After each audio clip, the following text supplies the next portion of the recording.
our production team right here too. As I got the sake in front of me. Oh, he's going in. Got the sake. Now, first of all, I think it's Joe Budden over Eminem. Oh my God. I'm gonna explain why. Tell me. People say, "Oh, well, Eminem's a battle rapper. Joe Budden's not. He's not. Have you heard his battle raps? Have you heard Joe Budden go into an interview podcast room and spit the freestyle? He's amazing. No, he is amazing. And I've never really seen Eminem do that. And I'm not saying Eminem can't freestyle. I just feel like a lot of his songs are written. They're written down. They're very constructualized and contextualized. But at the same time, it doesn't have that likability for me when he hit past 33. And so Joe, I'm not off for everybody because when he stopped doing drugs and being sober, the music got horrible, love.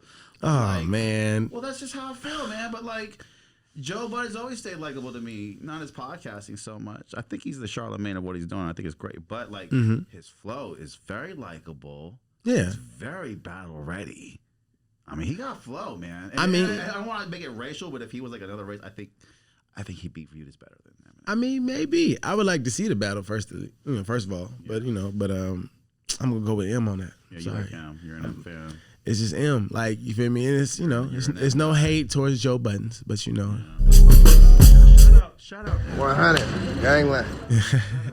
Shout out M, man. You feel me? I mean, no slight to Joe Buttons because he do his thing. He ill, but I'm going M. Yeah. I'm going M. You got M in your catalog right now? Like, I just in the past 50 songs. Any Eminem songs have you bumped? Not the last 50, probably the last 100. Yes.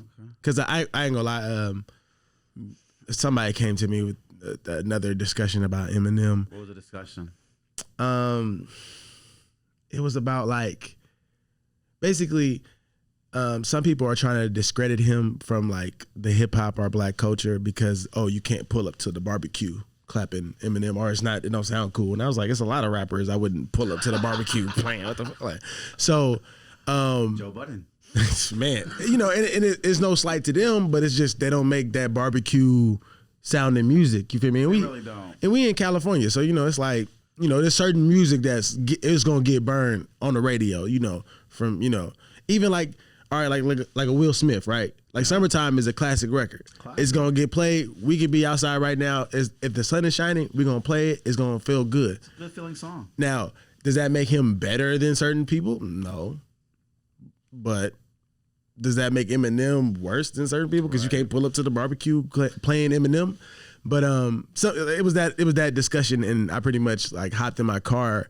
And I didn't even listen to a record that I would pull up to the barbecue playing, but I was just like skimming through some Eminem records, and I was just like, it was it's actually funny because it's right before he went on his recovery thing. It was the Eminem show. The silver one, yeah. It was pretty much. I think it was Encore. I want to say it was Encore. Yeah, Encore. The Red Curtain album was the Red Curtain on there. I can't even tell you because I was playing it. I was playing it off Spotify, but it was the one with he's pretty much mimicking the Cowardly Dog, and it's an ass shaking song. It's like the way you move it, the way you shake it.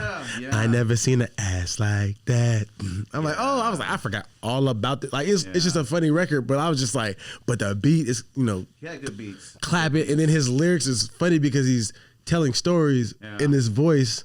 That it's a little awkward for me to hear Eminem. In that frame of reference, the love making song. I mean, I wouldn't play Eminem if I'm making love. Even the Rihanna song was very awkward for me. I wonder if Rihanna found that kind of awkward. Like I find that song awkward. Yeah, and like the whole song is awkward. Like her hook is just like thrown in there. It's saying wonderfully great.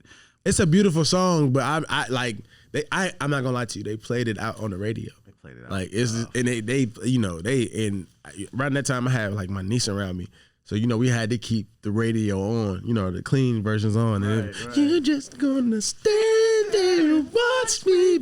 I'm like, and she's singing it. My niece over there is singing it. Like, she over there, top of her lung. Good kid song to sing. But it's just like, oh, Lord. His bars transition in the hook was hard for me.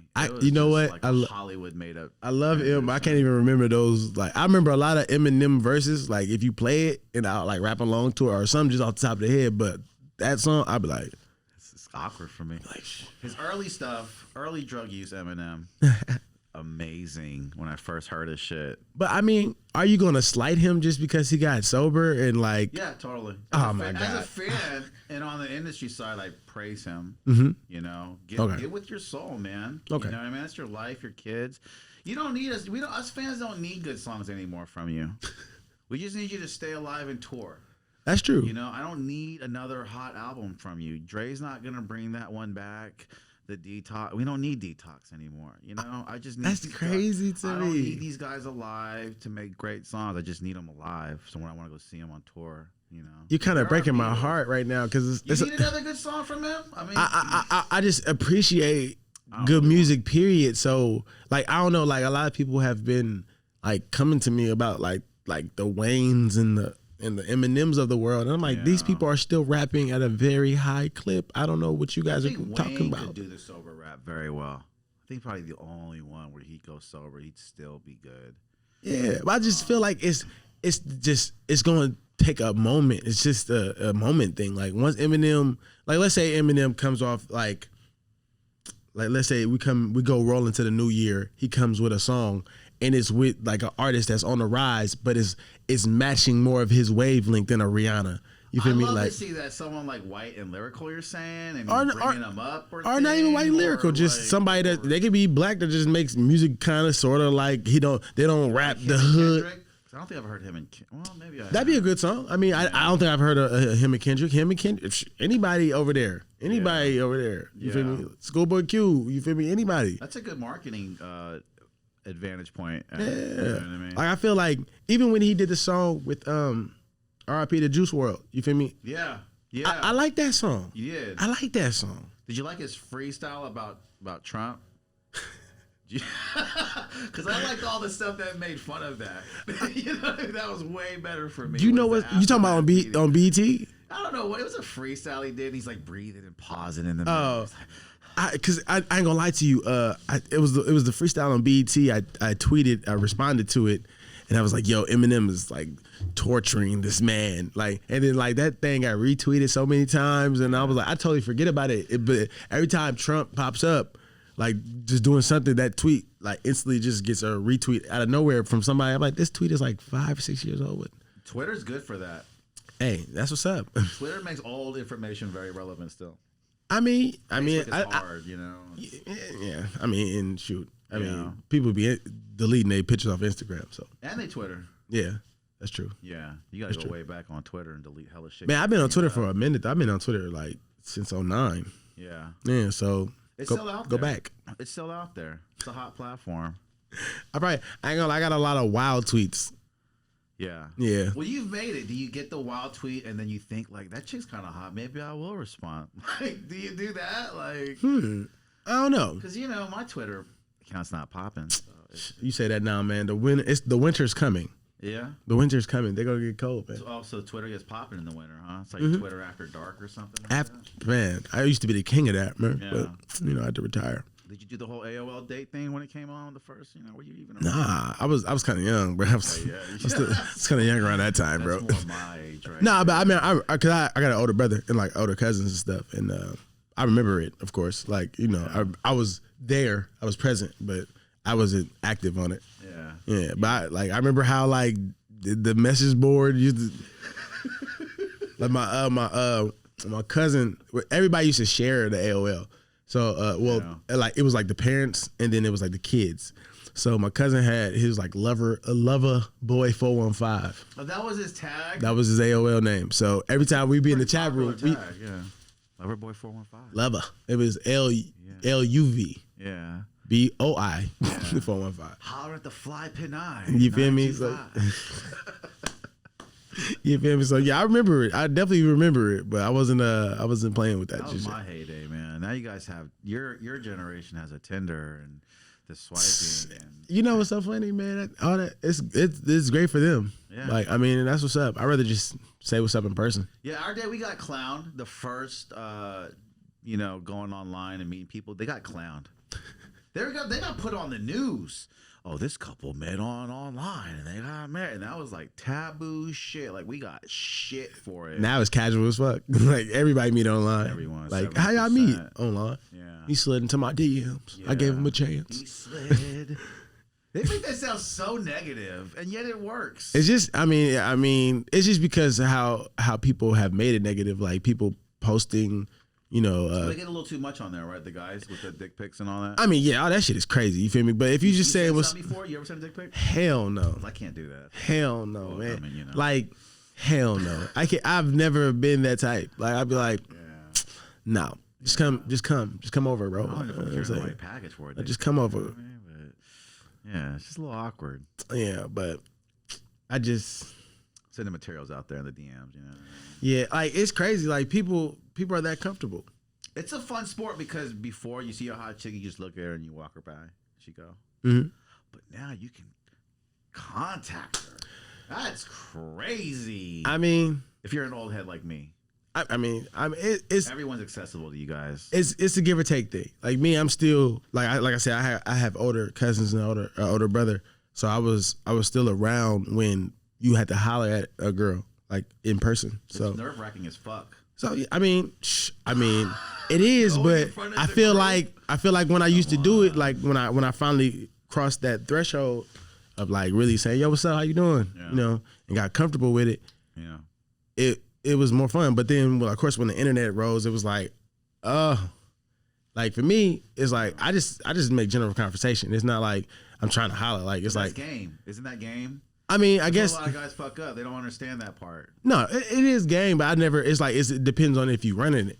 I'm not running game. Applying pressure. Yeah, it's like I'm not doing that. Like applying pressure. Not at all. Like you feel me? It's like we're just having conversation. You feel me? Now my conversation is very game like. I'm from the Bay. You feel me? It's not like I'm trying to game you or I'm running it, but you might be figuring it out. Yeah, it's like meeting someone, and it's like okay, you can always meet someone and be like, okay, is this physical?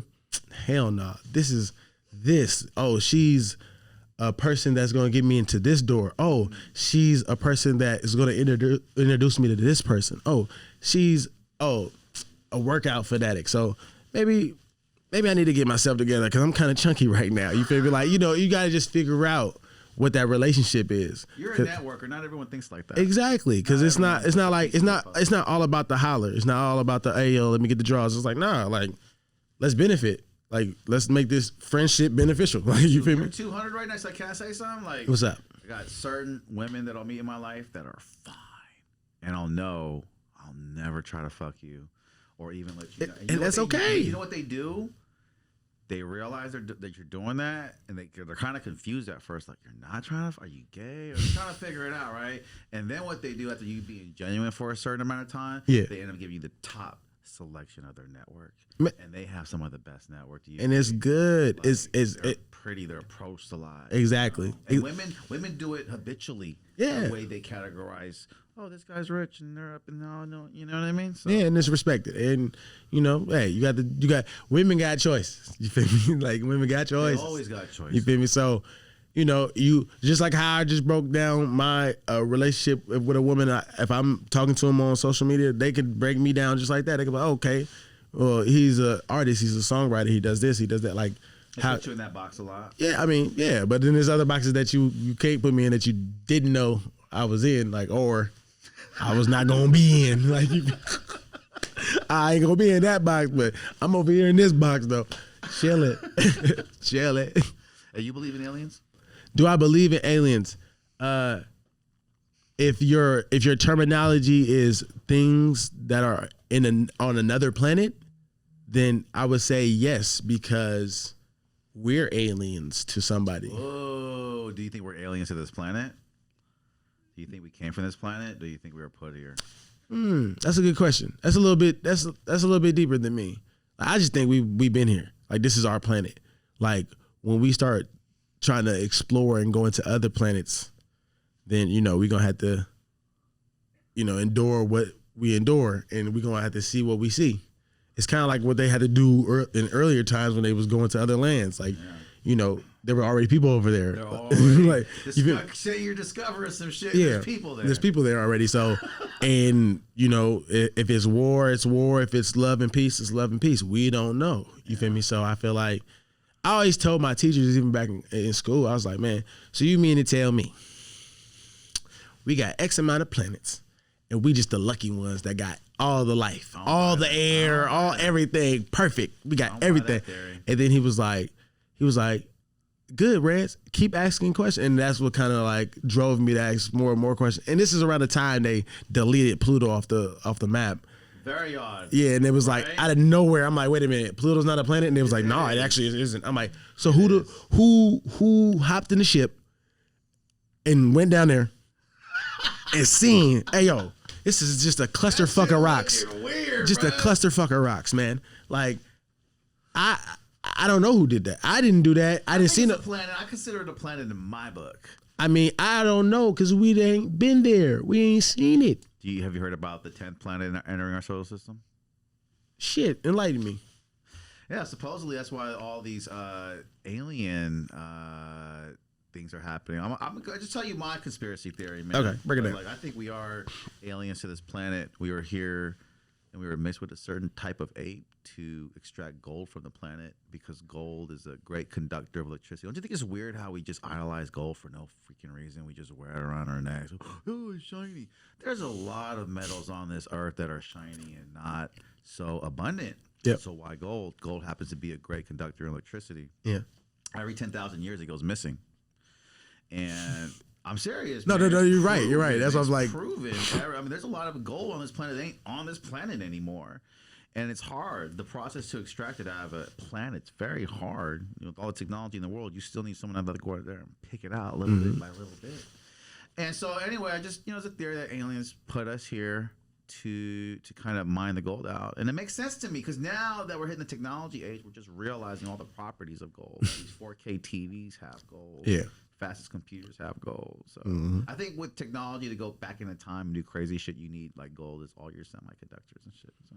No, I feel you. Nah, because I remember reading stories about like great African kings from the West. Having like relationships with aliens. Sorry, but maybe your take was different. Go ahead. But just saying the gold aspect. Like, why are we so like enamored with gold? It's like I learned about this king from West Africa that. He just had abundance of gold. He left gold everywhere. Like he'd even trip off the gold. Like it was too abundant. It was like he'll take trips over the Atlantic. This is before Columbus, and literally just here's some gold. Oh, there's some gold. I left some gold, and everybody in the country just had gold. Like they just in that space had gold. Yeah. So it's like it's funny that you say that we idolize it. And it's like because then it's like people do idolize it for what reason? I have no idea. I have no idea. I mean, it's weird. I mean, unless you're just a descendant of a gold rush miner, knock yourself out. But See a little put on. That's all I'm saying. Maybe we're aliens, maybe we're not. I mean, shout out to the aliens out there. I hope they checking out. You feel me and listening right now. I appreciate y'all.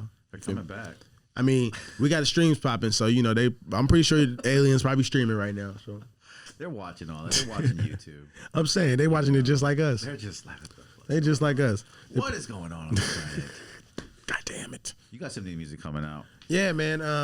We're in quarantine right now, so it's kind of like a great time. Oh, well, it's kind of a bad time and a great time. Kind of like a gift and a curse because we can't like perform in California. You miss performing.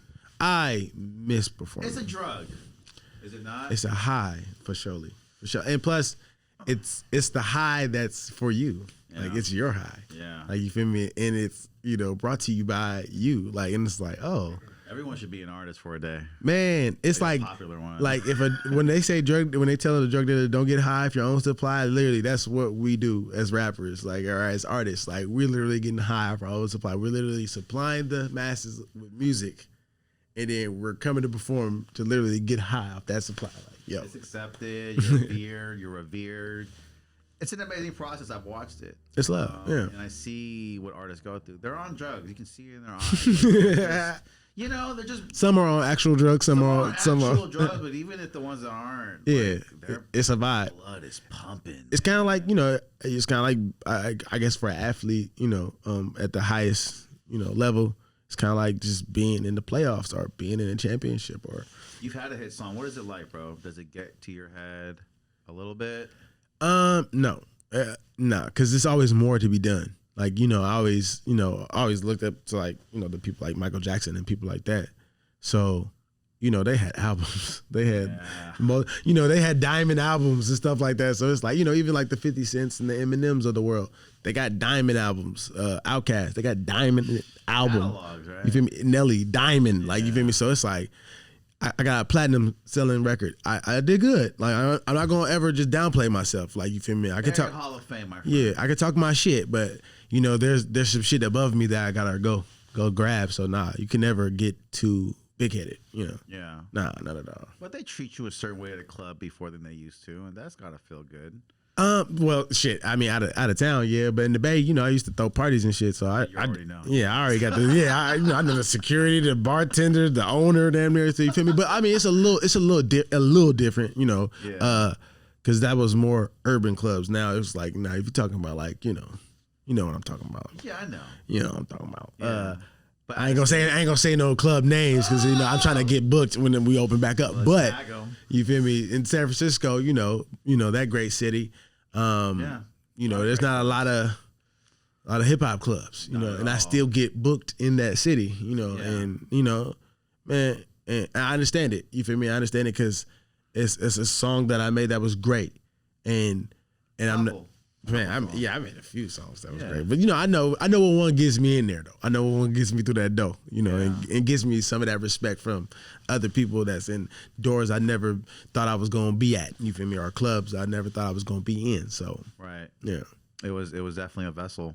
Oh yeah, for surely. It's like you pulling up to the game and you're not pulling up in, like, you know, you could pull up in the Benz, but you can also pull up in this Benz truck. On them things, you know what I'm saying? That's how I felt. Like, you know, it's an energy, like, you know, and especially because it's, like I said, it's still music at the end of the day. So people, that's Love Rance, and then we got still dance to the song when it dropped, like, you know, and they still dance and they still go crazy. Like that's the repay for me. It's not. There's certain like 5 songs that go into criteria that this is a Bay Area party. Yeah. And those are one of the 5 songs for sure. Man, you know, and that's, man, I never thought that was gonna be like that. You feel me? But I'm grateful for that, for surely. Well, it was big, and like, cause every song that hit the radio, I think at that time before the HBK movement, it was like a Bayish, a drug dealer made this song, and it just had that vibe to it. Yeah. Kind of gangster. So when your song came out, like, it sounds like a fucking nationwide song. Like, it was Bay, but it felt good, man. And like talking to you later at my studio, like. Yeah. Just seeing your whole thought process on how to make songs and where your friends faulted on not the likability of a hook and how you got to make the hook likable. Like, that was deep. And you look back at that. Yeah. And it's like about simplicity and shit. Whose idea was it to have Sue on the hook? Did he just volunteer? No, yeah, because basically Sue would make the beat. And then, like, he already had the melody in his head, so like. So you couldn't even want to say the hook. Yeah, no. Either it'd be the melody to a hook or a melody to a verse. But we don't know until he starts kicking it, until he starts wrapping up the beat. But like that at that time, it was like, oh, that's hot, bruh. And you know, we in the house, so we right close quarters, so everybody like, oh, record that, knock that out, boom, recorded the hook. Everybody, and he already, like I said, he already be writing or already has some shit in his mind to the verse. So he already started writing the verse and got a pen, knocked out mine. So it's like, that shit. And it was your song. Yeah. Right? Yeah. How did the ownership on that go? Because that's like it's a funny thing that I want to know as a fan. Like, I wasn't in that living room, so like, basically not, because we used to just record music. Like, it was never like this is your record, this is your record, this is your record. Right. So it was just like, at that time, like, it'd be like 2, 3, 4 people on records. You know, it's a friend hobby thing. Yeah, it's like, you know, we all hanging out, but it was like certain people had certain sounds, like how they rapped. Like me, I was the nasty guy. Like all my records leading up to like it was all nasty, all for the club. Like because I was throwing parties also, so it made sense to my image. So it just even when we were recording it, so it was like, damn, this sounds shit for you, man. Like you feel me? Like you feel me? Because it was like around the time we recorded I had another record called Dude, and it was the same heavy ass bass, heavy kick, and it was like. We literally recorded a record, and when you hear that record, you be like, "Yeah, you was just nasty, bro. You every record that was nasty, go ahead, give it to Rance." Like so it's like, or like give it to Rance with the hook, or just give Rance the beat and let him do what he do. So that's why that's how it came about, and shit, yeah. It seems like you wrote the verses because you were just trying to impress the people in the room by being funny. That and I mean, nah, I mean not impress the people in the room, but like. It was kind of like a girl was in there. We had our homegirl Bam in there, and she had one of her homegirls, and she was just like, I'm tired of guys, being around the bush. I want a nigga to keep it real. So she was like, I want a nigga to beat it up. So I'm like, oh shit, damn, like boom, oh shit. So like, it was a real conversation that inspired the song. Yeah, like it was, it was that combo. So. And it's like you said, like it's kind of weird that you ask that. Like, yeah, it's kind of like I'm trying to impress her, but it's not like I'm trying to impress her. It's kind of like I'm talking my shit. All the lines of the topic that was just discussed. Yeah. So it's kind of like I'm getting my rocks off. Like you feel me? Instead of like how we say about the spitting game. Now I got game. Like you feel me? And this is what my game entails. Like you feel me? Like I can shoot the rock. I got crossover.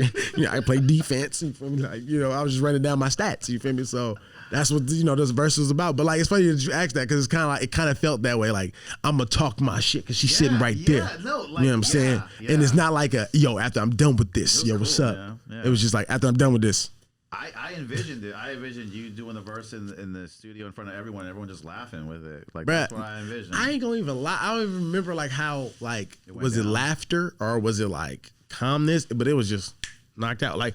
Just another song. At that time, it was just another record. Just you doing this, so you make a theme, you follow the theme, you follow the moment. Yeah, and you just build it. You feel me? And it just built from there. And like it sat for like a while. It sat for like damn near a month on a computer. Yeah. I think Skipper was telling me this part of the story. Yeah. So it sat there, and then literally like because me and Sue used to leave school every day, and he had a block like an hour or two before he had to go to work. Right. Where do you work at, by the way?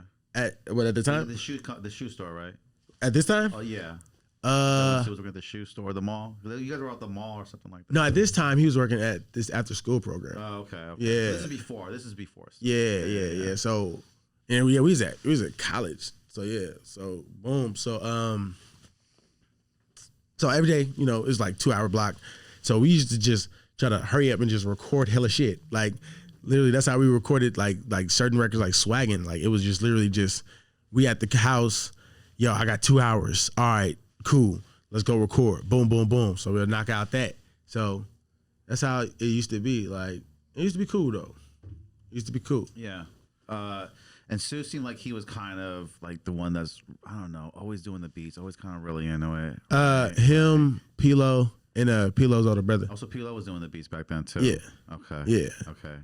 And did you guys get on any Pilo productions? Like the songs that were on the album? Or like the album Pilo too? Was it like the whole album that you did was like Pilo and Sue? Or was there like some mixed production on it? Like on what album? What you talking about? Was there an album that was released with the whole Beat the Pussy Up? Or I just dropped the it was just a single. It was just a single. And then like it was like a it's like an old school A side, B side type of joint. Cause basically the B side was Dude, the other record I did, and then it was another record, Bounce on It. Bounce on It was it was the third record. Yeah. So it was kind of like a 3-song little party mix. So whenever I used to perform it used to be Bounce on It, Dude, Up. So a bunch of nasty ass bouncing records. And it was just the 3 songs and that's it? Yeah. Well, I mean, of course when it grew, I did more records, but for the time being, the first maybe like 6 months to a year, it was just those 3 records. Yeah. Because basically I was trying to push up.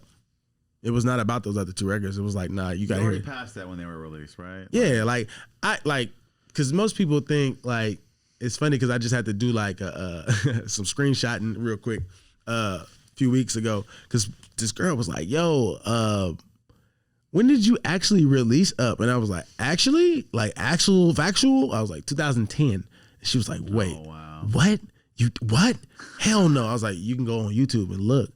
But it was called Up at the time. And then she was like, okay, so make it make sense. And I was like, fast forward to 2011, I re-put it up on YouTube as Beat the Pussy Up. And then all of a sudden, it's getting more plays. As Beat the Pussy As Beat the Pussy Up. So I started to look at that. Interesting. So this is what I'm trying to learn. I'm like, I don't have no coach at YouTube, so I'm literally learning on the fly. So I'm like, okay, so Beat the Pussy Up gets more plays than Up. Okay, so I'm like, how can I figure out how to get more plays? Right. So I was like, okay, so that's when I started using my club clips, and I started using like just certain events I was throwing, like just to promote the song. Like, so basically the first night I actually promoted the song was on my birthday that year. And it was a great promotional scheme because basically you had all your friends that already done heard the record for like 6 months to a year. And then you had a club full of people that didn't know what the hell the song was. So the song gets played, and then you got half of the club going crazy. And it's like, oh. They know the lyrics. Know the lyrics. Especially if you just already just in the club and the second hook rolls around, you already know the hook. You already know it's a good song with the first 3 seconds. Exactly. As soon as the doom, doom, it's over. No, it's Like, but she killed it on that. Like the beat, the first intro. Man, the whole song is a great package from the start to the finish. You feel me? Every verse, in pocket, all the shit. Like, you feel me? So it was an experience. Like, okay. And then that's when that first year went past. That's when it went from just, my parties, my circle, my friends, maybe a few people outside of that, to the streets.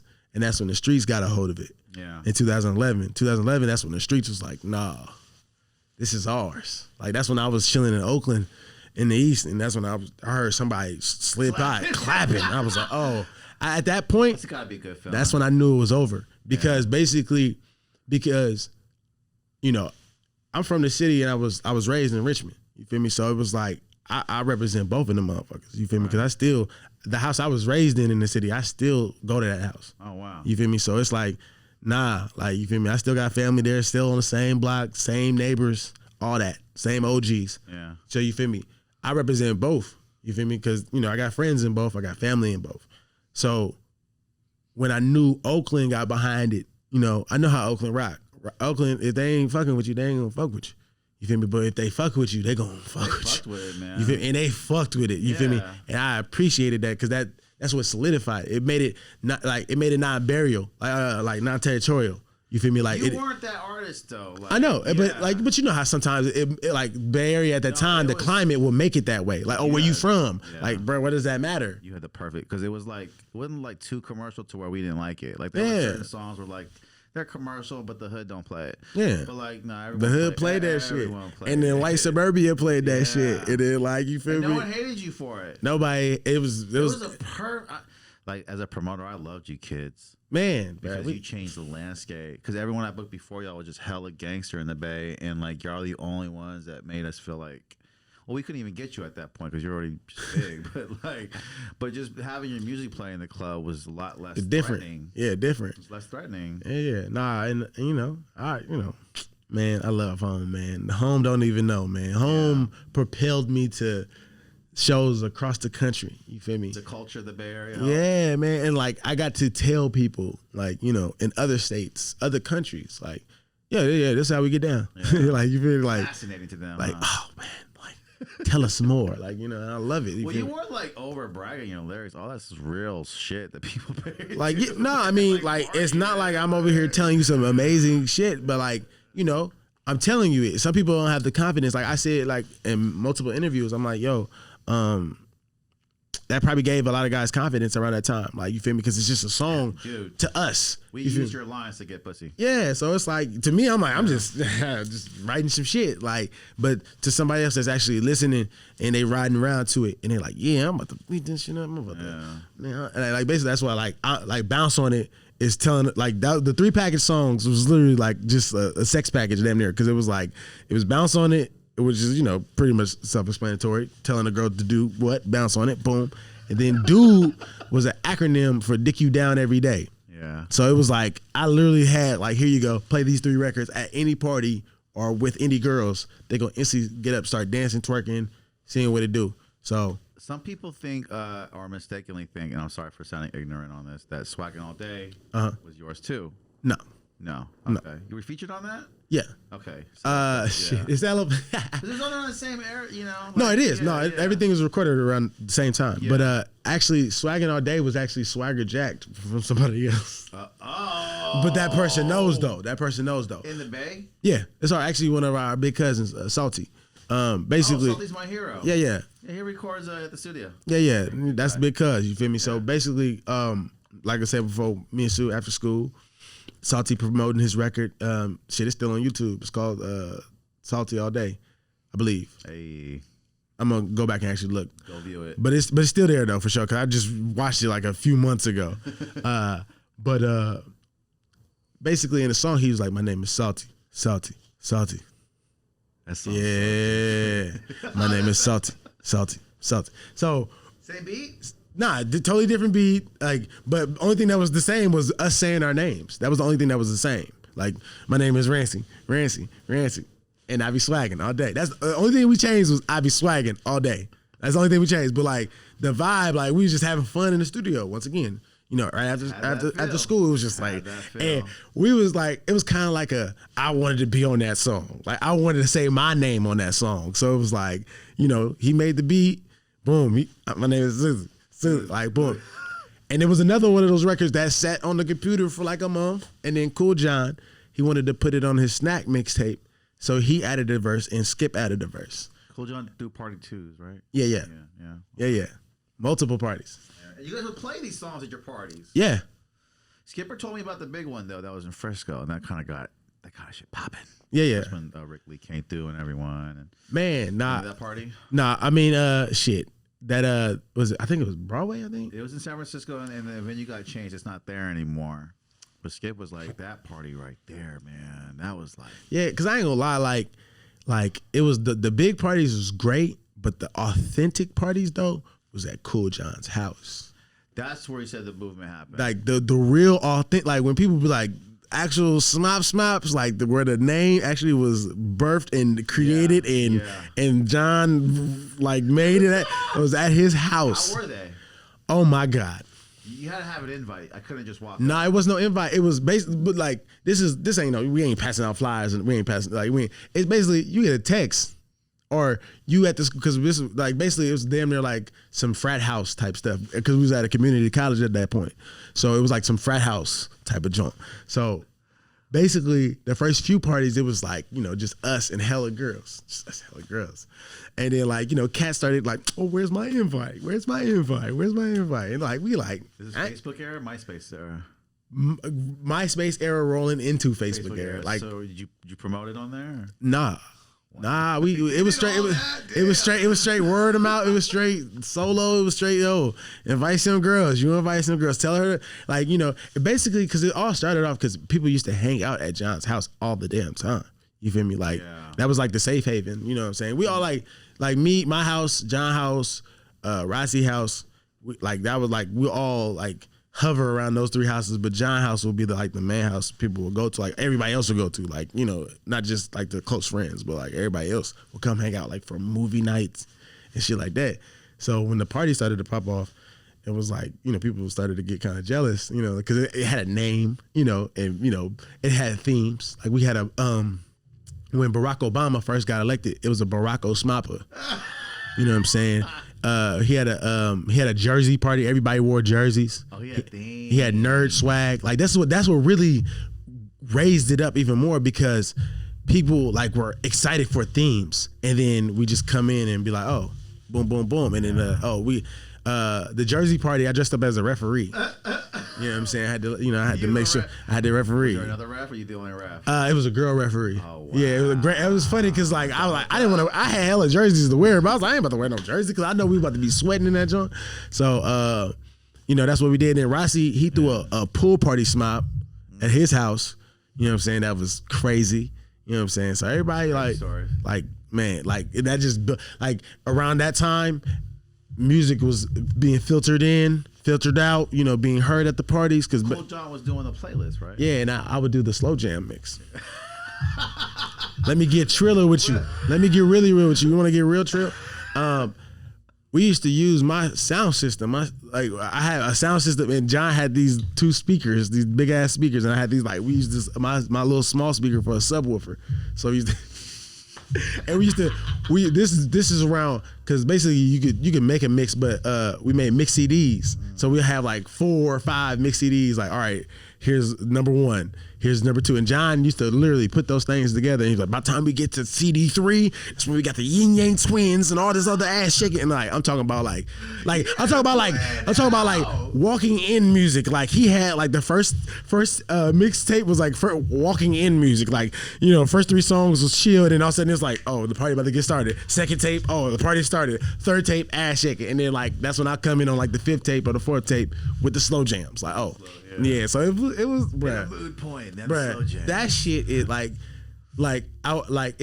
it's easy to explain, but if you was there visually, like oh my God, like crazy. Like I said, it's like some frat house shit. You should have documented it. We documented it. We tried to shoot it, but it got so back then the cameras were like all right, and the camera phones was all right. Yeah. So it was so hot in there, the shit would fog up. You know what I'm saying? So we got a few pictures of the Jersey party. I gotta find those junks. Like they somewhere, but like yeah, man, those good times. Those cultivated like the music too, because it also gave us the vibe. Because we was college kids, so you know what I'm saying. Like I talked to some of your guys, and they all recall that time. Man, that shit was crazy, bro, crazy. Like, and it was fun. It was positive. Everyone over the bay too, bro. I'm talking about like all over the bay. Because basically, this is what happened. As soon as I graduated high school, I was throwing parties. I used to throw like little functions and stuff like that. RIP to my OG Gene, you feel me? He kind of he helped me out, but also my boy Paul, he helped me out also. We used to throw parties at like, this is kind of old school, Fanatics, Boondocks, Circolo as when it came about, but we throwing hella parties in the city and in the town, but I was throwing functions. And it was a time where I kind of slowed down from it, like, because I was with a group, and my mans was like, yo, I'm about to break off to my own thing. And I was like, all right, cool. I'm in school. I'm about to focus on this. And it kind of like, man, like I had hella people still hitting me. I was like, yo, where the party at? I'm like, I don't know, man. I don't know. So John had hella people also that would hit him up, like, because this is when he was buying like hella shoes, man. John had a crazy ass shoe collection, bro. Shoe game. Like, I'm talking about like he'll throw it a bike, like closet full of shoes, bro. Well, he worked at a shoe store, right? Nah, this ain't even the time he worked at a shoe store. Okay. This ain't even the time he worked at a shoe store. Okay. Yeah, like I don't even know if it was before or after. I can't remember that, but like this time he wasn't even working at the shoe store. Like, cause like I'll go with him when he buy the shoe, and he'd be like, "What you think about these?" I'm like, "Shit, that was cool, bro." And he cop like for me, he had hella shoes, but like around that time, it was like, okay, boom, buying shoes, having fun, kicking it, throwing parties. Yeah. And then like I cooled off from the party throwing, but then people wanted to hang out. So it was like, yo, John, bro, like, you know, can I invite some girls over? Like, and I used to invite girls over from the city, the town, Antioch, like everywhere. Like, John, cool, invite them. Like, they got some friends. Like, that was around, you know, we were young. So it was like, they got some friends. Yep. Invite them all. So, you know, we not no squares, we not no nerds, you feel me? Like, it used to be like 2, 3, 4 groups of girls. Like, you feel me? Not even on no like, oh, we about to fuck some bitches tonight, but just on some like hang out. Like, we about to watch, like John had a crazy ass movie collection and shit like that. So it was like, boom. And then, you know, we had friends that was hanging out, you feel me? Like, they'll just come hang. And, you know, it was just real chill. You know, and then it was like, it was winter, you know, fall, winter. So when that summer, spring kind of came rolling around, I was like, oh, it's time to go back to the clubs. So I went back to the clubs, started partying. And then that September, whenever Barack Obama got elected, that September, John, we went to a party I had at Jelly's nightclub by the Giant Stadium in the city. And he was like, man, I'm gonna throw you an event tomorrow at the crib. I'm like, cool, whatever. Like, it's good. He's like, man, that shit gonna be smacking and popping. Smacking and I was like, what the fuck is that? He's like, smopping. It's smopping, nigga. And I was like, smopping? What That's what schmop means. Smacking and popping. There you go. I figured this out for 5 years. There you go, brother. There you go. History lesson. Okay. There you go, history All lesson. right. So boom. I'm like, all right, John. Like, for sure. Like, and it was like, it wasn't like hella people. It was like like I said, the homies. Like maybe like 20, 30 people. Like, you know, everybody just playing music, having fun, eating, smoking, whatever the fuck. And then Obama gets elected president, and it's like, I'm about to throw a party. You're like, what you about to do? The Barack Osmopper. I'm like, what the fuck? Bruh. And then everybody, literally, you can only get into the party if you have Barack Obama gear. What's Barack Obama gear? Like, just, you know, at that time they was just selling shirts, pendants, just anything, yeah, hoodies, like, So it was like everybody literally showed up in Barack Obama gear, like, turned the fuck up.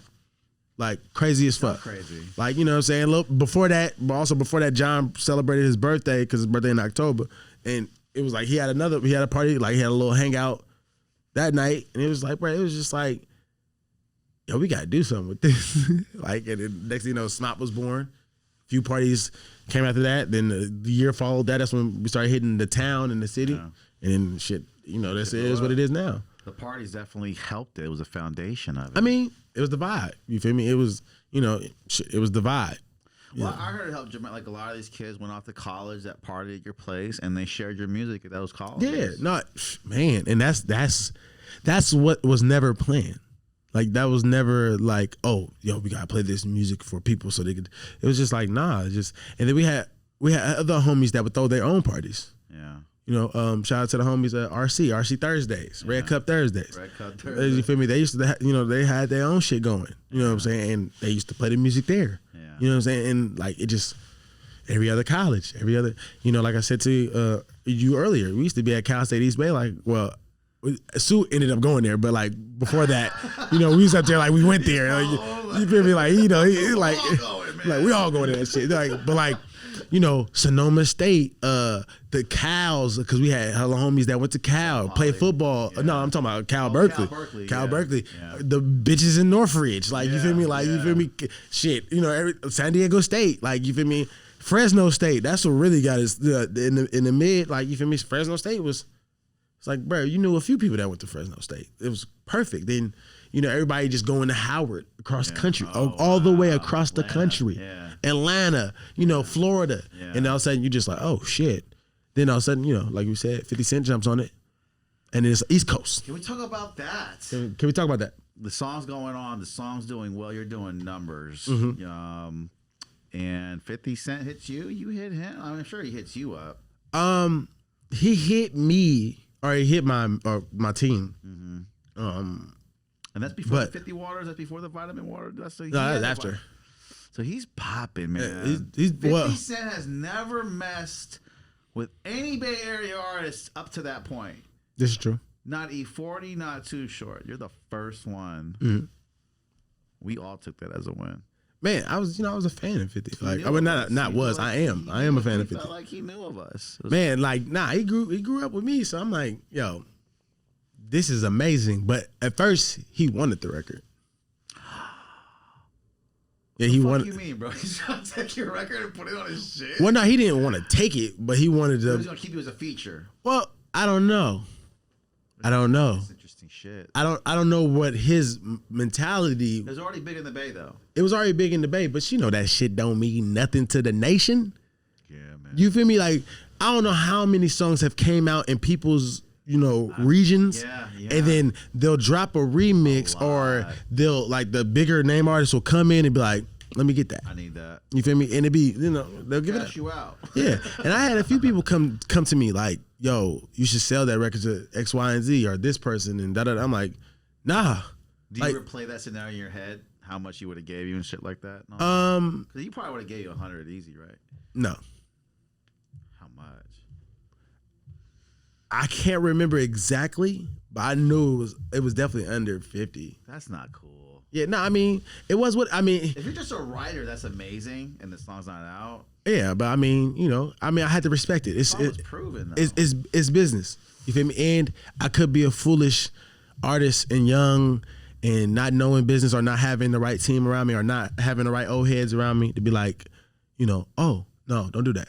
Or they could easily be like, oh yeah, do that, man. You get 50,000 and da da da, and like, or 100,000, and be like, or you could play the long ball game and be like, nah, man, like that's your shit. You created that shit, man. You know, keep it going. Like, you feel me? Like, and I'm glad I had those people around me that was like, nah, don't do that. Yeah. Like, no, y'all worked too hard for that whole year to get it to this point. Well, that was before the deal even showed up. People was sending me deals, but then, you know, that shit don't mean nothing until they fly you out. You know, are they in your living room? 50, just like, I could say that shit. Like, this man, I mean, shit, he went crazy. He went crazy. But I mean, I kind of lucked up from my end because I ended up with Interscope. So that was an easy phone call. You know what I'm saying? Because what if I would have ended up with somebody else? That remix would have went differently. Right. You know what I'm saying? There probably wouldn't have been no 50 Cent remix. Right. But I got lucky and ended up with the same label. Right. And then, you know. And then shout out to like Jeezy, you know, T.I., Jay Valentine, Chris Brown, Pleasure P, you know? Yeah? Yeah. Pleasure P, man. Pleasure P. Shout out to Pleasure P, man. Fucking legend. He be still tapping in too, man. I appreciate it, big dog. Connected and all that? Yeah, man. He be, every time I post up, people like, bro, it's time for a new one, bro. Drop that new shit, bro. So I be appreciating that shit because he ain't gotta do that shit. He's like, so genuine then. Nah, man, like what you had through all the time. Yeah, man, and I appreciate that, man. He a good dude, man. And every time he used to come out here to the Bay, like, hey, I'm about to perform the record, slide through, and I'm like, bro, I'm there. Like, you feel me? And like, it's always love. I got the chance to damn near meet everybody that done a remix to it. That's so crazy. You feel me? Like T.I. brought me out at the birthday bash in Atlanta. I forgot what year, but it was around that time. So, well, how was that? Man, that was kind of cool. Like, I'd never been to the birthday bash, nor have I ever heard of it at that point. But it's like, it's in the Atlanta Hawk Stadium, and that stadium is like bigger than the Warrior Stadium. Yeah. So you know what I'm saying? That thing is huge. Yeah, they know how to play basketball. So I'm talking about like everybody's there. Like every Atlanta person, like even Wayne, Future, Waka, everybody, like everybody's backstage. It's more close knit out there. Yeah, and it's all love. You seeing OGs too. You seeing like, you know what I'm saying? I was the first night I met like Fabo and shit like that. Like I was oh shit, that's Fabo. Like, you feel me? You.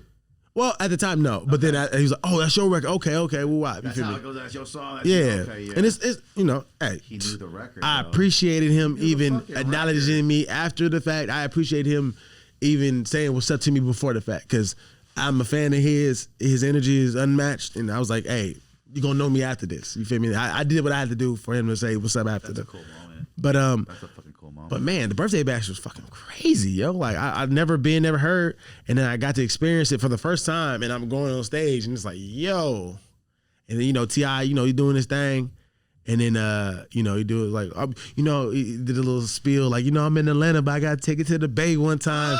He said that. Yeah, and I was like, and you know, Atlanta got hella Bay people in there, like, So you know, the crowd went crazy. Crowd went stupid, bro. No they way. went so fucking stupid, bro.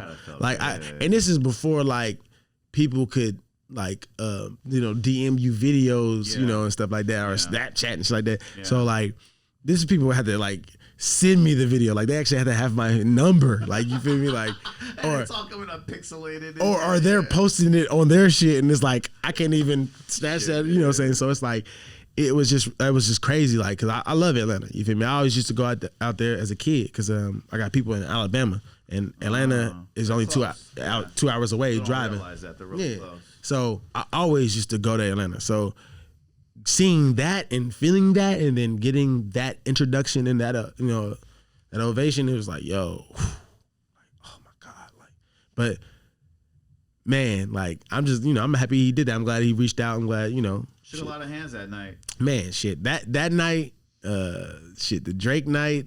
The Drake? Drake night? Yeah, man. Shout out to DJ Franzen, man. DJ Franzen. Franzen and Trace Dog. Man, dog. Shout out to I know these guys. Man, basically, I was in the studio. I was in LA, and we was recording, and he hit my folks, my OG, Jay Valentine, and he was like, "Yo, man, where the boy at? He need to come to USC. He need to, like, Drake coming." He performing tonight. He bringing them out. We instantly cut the session short. I'm out. Instantly I got to get a face cut, all this shit. I had to get dressed. I had to go. We bought some new shit. Hit the concert. Boom.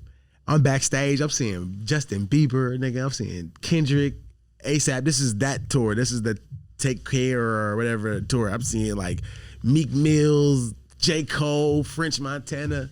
This is crazy. Hit Boy. You feel me? I'm seeing hella people. Sanaa Lathan, fine ass. You feel me? You mean Fall Out Boy? Nah. Hit Boy. Oh, okay. Hit Boy. All right.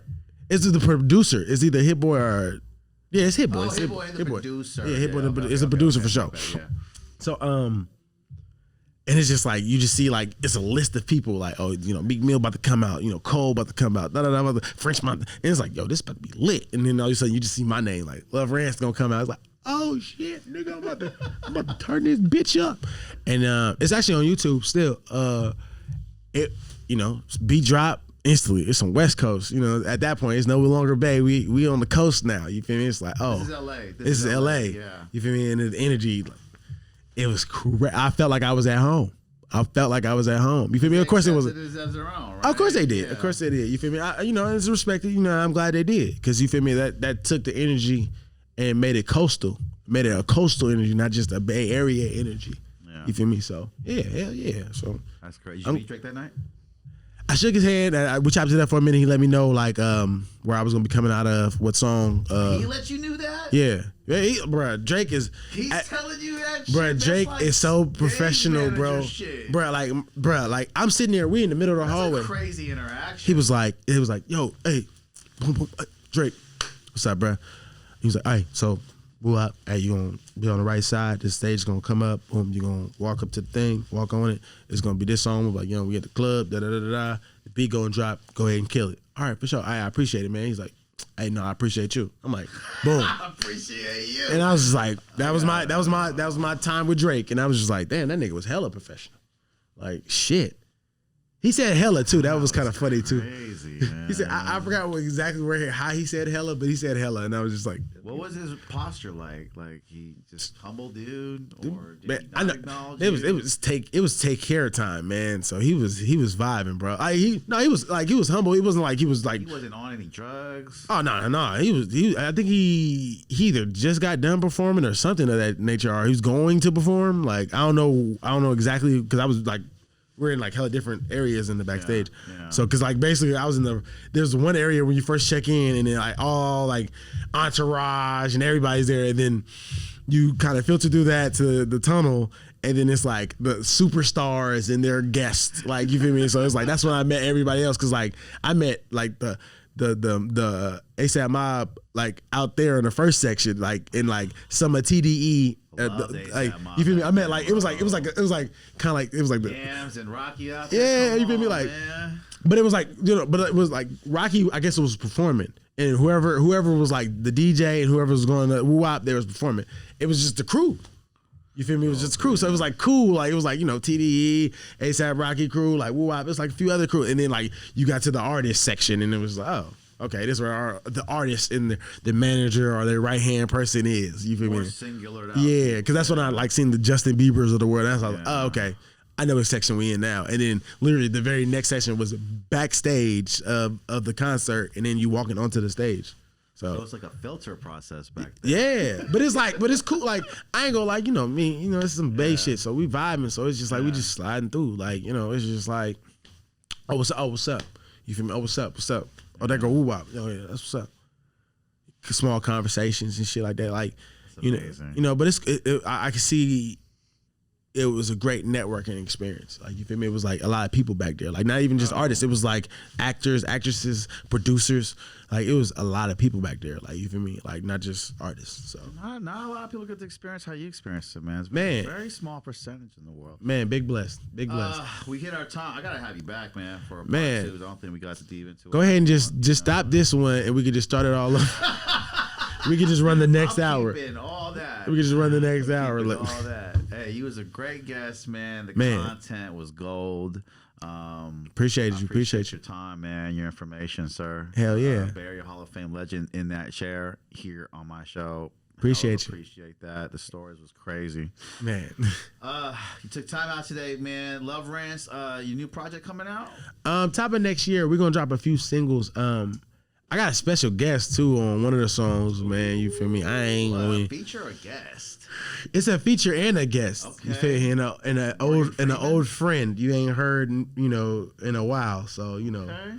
I'm gonna just leave it at that. You feel me? I'm gonna play it for you after this. You need a follow-up interview on that. Yeah. Nah, we already like the song is done, like basically, but we ain't gonna just drop it until next year. So y'all gonna have to sit on that.